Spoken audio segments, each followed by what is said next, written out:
Now, not until the last 2 years of the war, 1864 and 5, does the North really have commanders who understand what this war is all about. And these, of course, we'll get to them, of course, Ulysses S. Grant and William T. Sherman. Here's Grant, the great Union commander, who Grant and Sherman developed the concept of total war.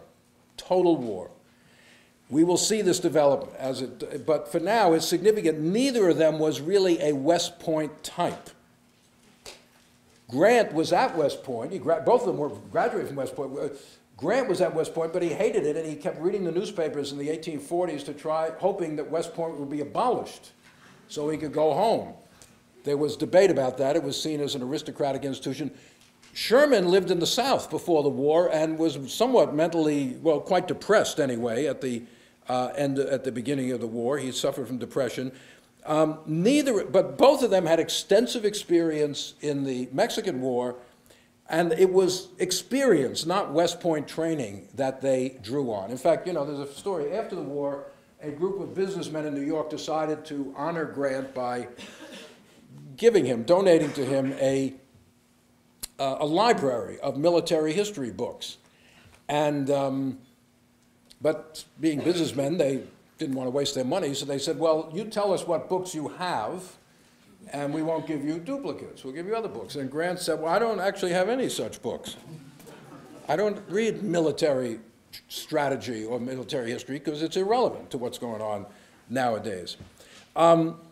Grant had this incredible capacity of self-control, self-reliance, attentiveness. Grant is the only general, either side, who can see the entire battlefield in his head, so to speak, in his mind's eye.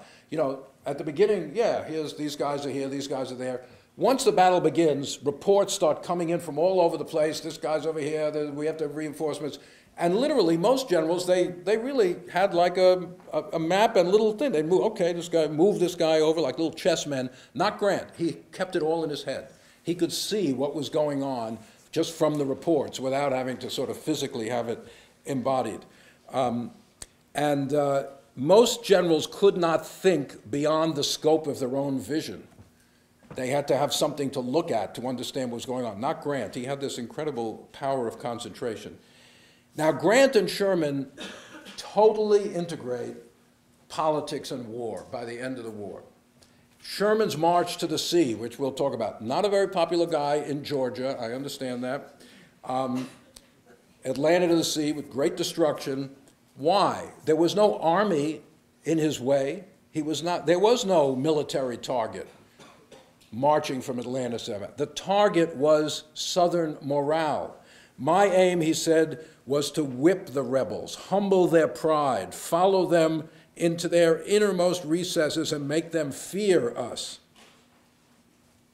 It's not just the destruction of economic resources, but the destruction of morale that is the target here. This is a long way away from any romanticism about war like had been there at the beginning of the war, romanticism about professionals.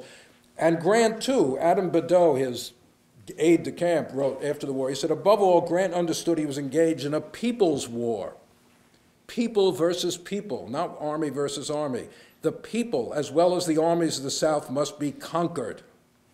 That means slaves, supplies, crops, stock, as well as arms and ammunition, the enemy must be deprived of them. Anything that helped them think they could continue the war becomes a target. And so you get, a very destructive, the last 2 years of the war are very destructive in the South. Here's a destroyed rail bridge by Sherman's troops, just, to impede the flow of goods in the Confederacy. Here, of course, is one of the iconic pictures of Richmond.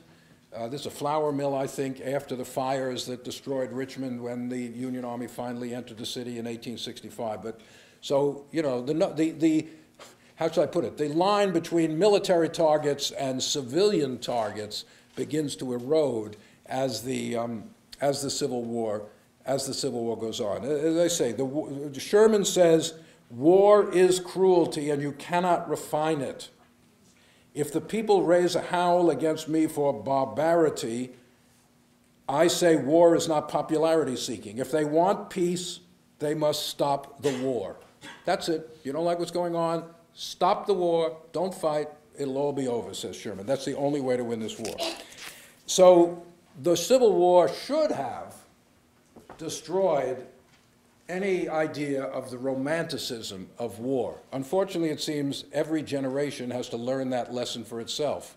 When World War I rolled around, people again marched out with the flags flying and the drums beating, and it was going to be a great, glorious thing, et cetera, et cetera. People always seem to go to war with that, and then they discover that's not really what it's all about. But this, so the Civil War creates the American way of warfare, which is total war.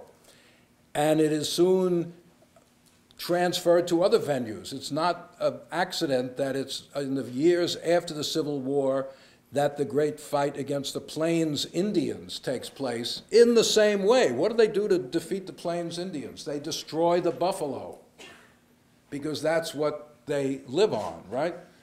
So you go after their infrastructure, not just armed men. Many of these Civil War generals, Sherman and others, were out there directing the suppression of the Plains Indians. In 1871, Sherman was over in France when the Franco-Prussian War, the war between Prussia and France, was taking place, and he was there with the Prussian army, which was surrounding, encircling Paris. And Sherman said, well, what is this with these guys? These Germans are pussycats. What's the matter with them? They don't, why aren't they bombarding the city? Why aren't they trying to destroy everything? No, the Germans are kind of nice guys. They don't know how to fight a modern war. And you can, then you can run back in the 1960s. There were many books published trying to link Sherman's March to the Sea and the Vietnam War. Although that's really unfair to Sherman, because Sherman's March just destroyed property. They did not go after civilians. He protected civilians.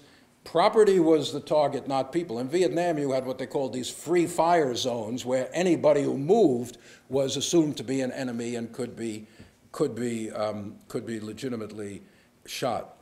So we will start really talking about the Civil War next time, but the Civil War, my point is, shaped modern America in ways both very good and bad. It brought about a new birth of freedom. It destroyed the institution of slavery.